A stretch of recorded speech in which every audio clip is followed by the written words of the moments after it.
Hi, I'm Rhonda Egidio with Radiant Life Ayurveda. I'd like to talk with you a little bit today about Ayurveda and to explore the question, why are you interested in learning about Ayurveda? What is in it for you? So we need to look at some of these underlying motivations because there's a lot of power there. There's a lot of energy when we understand what motivates us and we can capture that can provide the energy for action or learning or commitments.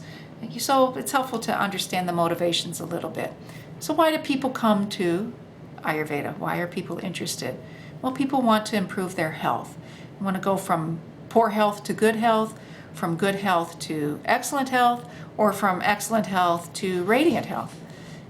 Why? Well, first of all, it feels good to feel good, right? So it's sort of that's an obvious answer. But there's some things underneath that. We want life experiences. We want to be free of pain and suffering. We want to enjoy our relationships, be able to show up in loving ways and be present. We want to be productive in our work. We want to engage in our communities in ways that we can both give and receive. And we want to have lives of meaning. We want to have a larger spiritual canvas on which to project our lives and understand our lives. So we want life experiences and health is the dream catcher of those experiences. So for many of us, that's the underlying motivation for health, is that we want these life experiences that bring us joy and bring us bliss and satisfaction. So is Ayurveda the way for you? Well, Ayurveda is one way. It's improving our health is an ongoing, long-term experience. And so you need to find what works best for you.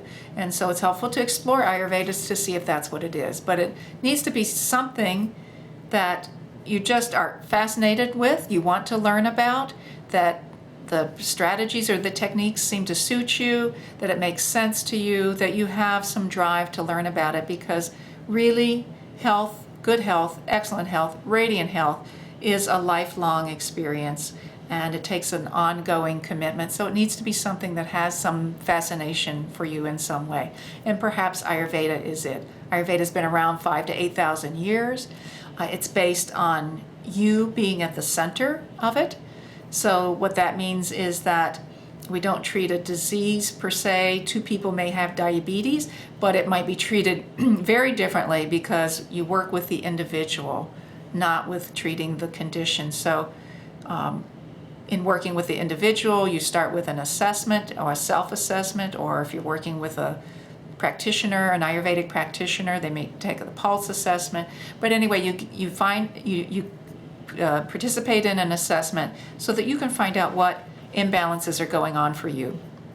When you understand what those imbalances are, then through Ayurveda strategies and techniques and tools and understandings, you try to correct those imbalances.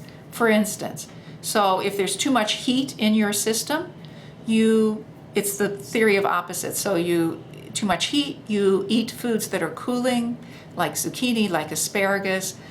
You eat things that are cooling, or you do cooling activities like swimming, or could be the opposite. You could have too much coolness in your system, and so you need to do things that are heating, like eat things that are heating, like hot spices or ginger, things that will heat you up, activities that are a little more warming, that type of thing. So that's how Ayurveda works.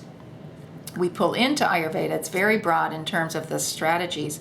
It can involve diet, it can involve lifestyles, lifestyle habits, it can involve herbs, Ayurvedic massage, cleansing techniques, whatever it takes, meditation, yoga. You are at the center. Again, you are at the center. You need some self-understanding, some self-knowledge of what your imbalances are, and then you add in Ayurveda knowledge and tools and techniques to correct those imbalances so you can return to a balanced nature. In that balanced nature, health is available to you. Higher consciousness is available to you. Energy is available to you because you have become receptive to receiving that healing by the balance that you are in. So two people could have diabetes, and maybe they would be best served by opposite kinds of strategies. It just depends on the individual. So we don't treat the condition, we work with the individual for health. So what you'll find too is over time is that you'll start with a few things that you'll do in Ayurveda, like the hot spice water. That will result in some energy for you, that you'll be doing some of those things. And then you'll have the energy to take on different lifestyle habits. So you might start with making some changes to your breakfast, what you have for breakfast, and then because you feel better, you feel like walking after supper, and you begin to feel like doing more. So it's kind of like compound interest. Okay, so you do some things at the beginning and they really pay off, and then that gives you the energy, and you start to accumulate energy that enables you to do other things. What I have found is that once you get started with making some corrections to your imbalances, that it starts to become what you want. So you may consciously try to do some things at the beginning, but in a short amount of time, what I found and with clients with whom I've worked, that in a short amount of time, they desire what is healthy. So that desire for what is healthy becomes natural. But you may need to structure it first at the beginning. And then things that aren't serving you, habits that aren't serving you, begin to fall away. There's not so much struggle or so much energy that goes into trying to defeat those habits. You just begin to lose interest in them as you become healthier. And that's the path of Ayurveda. So wishing you healthful blessings and great radiant intentions. Until next time, this is Rhonda Egidio. Thank you.